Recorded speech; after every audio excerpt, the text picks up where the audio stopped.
Alright, what's going on, everybody? It's Spectre here, and welcome back to another video on Demon Slayer Humanity's Fate. Now, before we do begin, make sure to like and subscribe. I'm trying to hit 5K before the year ends, and by the time you're probably seeing this video, it's going to be Friday, which means that the game will be coming out at around 5 p.m. to 6 p.m., and I will be probably streaming when this video does come out. So, yeah. Link to my Discord server is down in the description below. Go join that if you want to enter giveaways.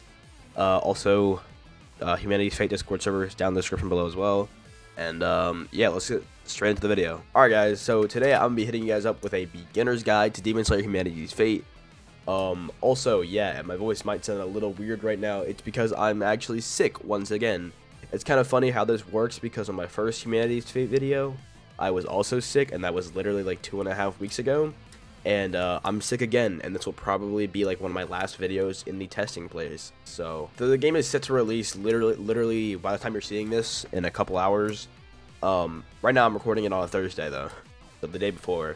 But I'm gonna be hitting you guys up with a nice little beginner's guide. All right, so we're gonna start off with some basic role-playing stuff. Yes, it's a lore. It's a game all about lore. Okay, if you've never played a Humanity's Fate game or one of the Humanity's Fate games. This is a game about lore. It follows a story where you can make your own character and become your own character, kind of like an RPG, except there are going to be many different events. So the first thing I want to explain to you guys is a permadeath event. Now what a permadeath event is if you do get killed during the event, you will be wiped. They're still deciding on the ban policy because they don't know if they're going to do a ban policy, but you will most likely be banned for like 12 hours. I don't know why. I don't like it either, and I'm going to try and get that to change, but it probably isn't going to change. Now, you will know when a permadeath event is happening when this symbol is on top of your screen or pops up on your screen randomly. That is when a permadeath event is happening. Also, during permadeath events, if you do survive in them, you will get some skill points and a lot of XP. Now, what skill points allow you to do is make your build. I've explained this in one of my earliest videos on this game, but this is the skill tree. I haven't touched on it much since that video, but of course, skill trees allow you to become stronger.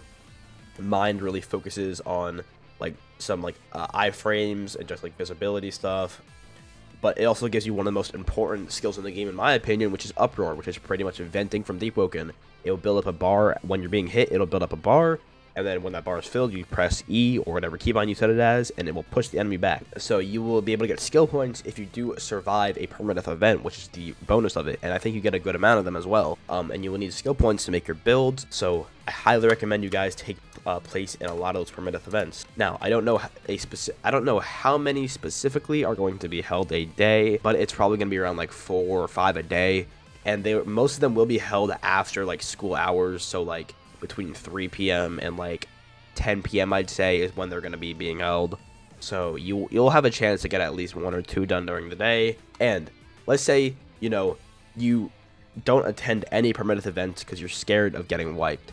There's actually a ban policy against that. It's called permadeath evading, or, you know, just, yeah, evading the permadeath events because you're too scared to fight in them. I don't know the actual limit on how many you can evade before getting banned, but that's up to the owner and the mods, and I'm pretty sure they'll tell you that when the game actually drops. They haven't told me anything or like a specific number of how much you can evade, but it's probably only going to be like 3 or 4 you can evade before you get banned from the game.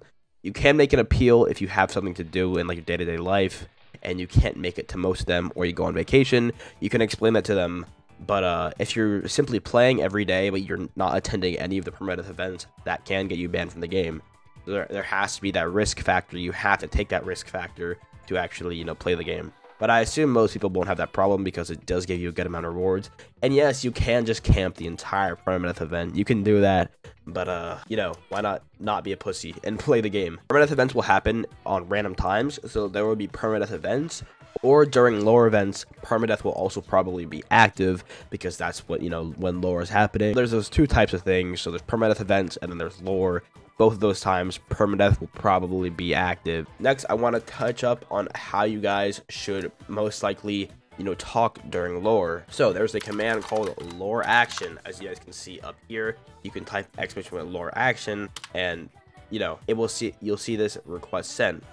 Pretty much what this means is if you want to make a specific action in lore, you do exclamation lore action, and then say what you're gonna do after it. So let's say I challenge the demon to a fight, right? That's a lore action. You can request that, and then it will like most likely pop up on your screen, and it would say, you know, if it was me, Hayato Michio challenges this specific demon to a fight to the death. That's what it would say, you know.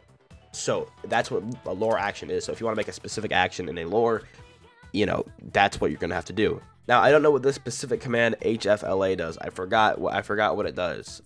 Yeah, I really don't know what it does. I forgot. The owner told me, but I don't think it's that important. So, and then how to talk in lore. So you can talk in lore like, you know, kick rocks,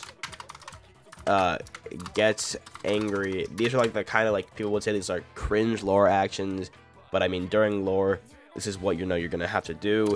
And always just make sure to type in proper grammar. So we would say, hello, Mrs., you know, name, comma, how are you? Like, you have to use proper grammar in lore, so make sure you do that. And then if you do need to talk in lore, you'll do parentheses, and then, you know, say, all right, I gotta go for, like, if you need like to actually like say something not lore wise, you would do parentheses, your message, and then parentheses. So that's how you're gonna talk in lore. Hope that, you know, gives you a understanding of how to talk in lore and stuff. It's not that hard. It might seem cringe to some of you guys, but like, this is how the game's gonna play. All right, now to explain some of the progression factor of it, I would say.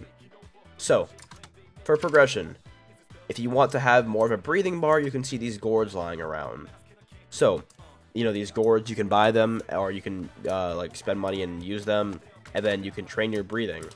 They are also at some of the bases for demon slayers, so you can train them there. But you're probably gonna ask me, okay, well, how do you get money? How do you earn money in this game? How do you get character XP and all that? Well, you can probably find some of these NPCs around the map, right? A lot of them are quest NPCs. So do you have anything for me to do? You know, this is the letter quest. So I need to deliver a letter for someone in Baszucki village. I'm going to decline it for now because I don't want to actually accept the quest. But quests like those will get you some character XP and will get you a good amount of money. So that's how the progression is kind of going to go. There's not bandit beating whatsoever. But of course, having to deliver a message or something is very, you know, realistic to something that would happen in Demon Slayer. You'd get paid for, like, you know, as Tanjiro was, you know, taking coal up to the village and selling it and stuff like that. So, it, you know, it's pretty realistic. And of course, you have that risk of encountering demons while traveling. When the game does initially start, there will not be a Slayer Corps immediately formed. What will be formed is called the Oni Exterminator Corps. Pretty much, you know, it's going to be the earliest faction or earliest set of the Demon Slayer Corps, and after that, it will then form into the Demon Slayer Corps. When you do become an Oni Exterminator or a Slayer, you will be able to press H and a crow will pop up on your screen. Now, as you guys can see, my rank is civilian up here. They haven't set me as Slayer, and nobody's really on right now. I can't ask anybody to set me for to Slayer for right now, but you're just gonna have to imagine it. So you're gonna press H, and a crow will pop up, and then when a crow pops up, a list of players will come down. Now if you want to look up a specific player's name, you actually have to type their in-game name. Like for me, it would be Hayato Michio. You can't. I don't think you're supposed to type their user. But what this crow allows you to do is send messages to people. So it, you know, the further they are from you, the longer the message will take to receive, but that's how you're going to send messages. And again, it's very realistic. It's actually a really cool feature. Okay, and a little more about progression. So I don't know if there's any boulders nearby. I actually think there's a boulder like right up this road. So I'm gonna just speed this up a little. And guys, once we are up this road, you guys can see these two boulders right here. So the way to get character XP, and you know, let's say you want to train your agility, your dash. So this is a normal dash that I'm using right now. It's a kind of slow dash, but you'll be able to train your dash to advanced dashes.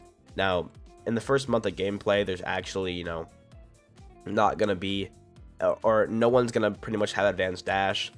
But you can grind your agility training by using these boulders. And then as you can see down here, it says character XP and agility XP. That right there. This is how you're also going to get character XP. And of course, when you level up, you also get skill points. So this is just another factor of progression. And once you're done, it'll just automatically, the rope will disconnect. And you know, that means you're finished with that set of training. Now, I'm going to explain factions really quickly. So there are 3 factions technically, not 2. There's going to be civilian, there's going to be slayers, and demons. Now, civilian might seem like a very, very weird role to you guys. but it's actually, you know, gonna be pretty important to lore. You guys are not gonna really be doing anything in the game, and it's mainly set for lore actors. Lore actors are pretty much people who play a specific role in story and aren't able to make their own character and will most likely not become slayers or anything important, but they will be there to act. Most of them will be civilians, but of course I feel like most people will want to go demon or slayer. I kind of already explained, you know, what the progression is. You're going to be pretty much doing the progression that I just showed you, you know, breath training, doing PD events, killing demons, and doing quests. That's kind of going to be the progression for slayers. Now, for demons, demons actually have a much harder, but probably more rewarding progression, I would say. So, for demons, you are going to level up in PvP. You're going to have to kill slayers. I don't know about killing demons. I don't think faction killing's allowed in the main game. It will probably be allowed in like lore when like an upper moon decides to just kill a random demon because why not? That would be allowed, right? But I don't think faction killing is allowed in like the main game. Like a demon and so like let's say right now we're not in a PD event, we're not in a lore event, and a demon just kills another demon for no reason. That person would get banned, right? At least I'm pretty sure how that works. I can guarantee that slayers will not be allowed to kill other slayers. But I don't know really about the demon part, but I assume you won't be able to kill other faction players. Demons will not actually be able to withstand the sun. There is no way for you guys to withstand the sun. And as you can see, this entire time I've been recording, it's been nighttime. So night lasts for a long ass time. So don't you worry, demons, even though you can't be out during the day, you have a long time to level up at night. So demons, of course, will be more active at night because that's when they can go out. You can't, you know, go out in the sun or else you will burn, and there's no counter to that. There's no straw hats like Project Slayers. You will burn no matter what if you go out into the sun. Also, another thing for demons, wisteria trees will insta-grip you. So a lot of the Demon Slayer bases are covered by wisteria trees, which means you can't go and jump slayers in their bases. Because even if you try and get to the base, you'll probably be insta-gripped by the wisteria surrounding it. Now, why I said demons are probably more rewarding, it's because your skills are definitely much more powerful, and this leads me into my next segment. What will we be able to do in the first month of gameplay? Now, I've said this multiple times before, and I'm pretty sure the owners and devs have emphasized this point very much. But in the first month of gameplay, no one will probably be able to get breathing. For the first month of gameplay, we'll be using sword martial arts and martial arts, which are pretty much, you know, they're simple skill sets. They only have 2 skill sets for slayers. It's 2 moves for slayers. I think it's 3 for demons, and one of them is a counter. So we have martial arts and sword martial arts. So of course slayers will be using sword martial arts and demons will be using regular martial arts. The first people to unlock the breathings will most likely be the Hajiras, and I can't tell you a exact way on how you're going to be able to get breathings because I don't know. The owner himself doesn't even know. They had a group of devs make a totally different way to get breathings because the owner is actually going to be playing along with us. But yes, the literal only ways you can become stronger than anyone else in the first month is by getting a breathing or blood demon art, and that's not even going to really be possible unless you somehow find out how to. And in that case, the first people to find their blood demon arts will probably become the upper moons, and the same goes for slayers. First people to find their breathings will become Hashiras. For the first month of gameplay, also everyone will be set at an equal level. The levels will be capped, so no one can become stronger than anyone else. And I know some people might not like that, but that's just kind of how it's going to work. I don't have any control over it, and I actually agree with that point, just so no one becomes so overpowered that you can't do anything against them. But yeah, that is it for the beginner's guide. I hope you guys did enjoy, and I will catch you in the next one. Peace.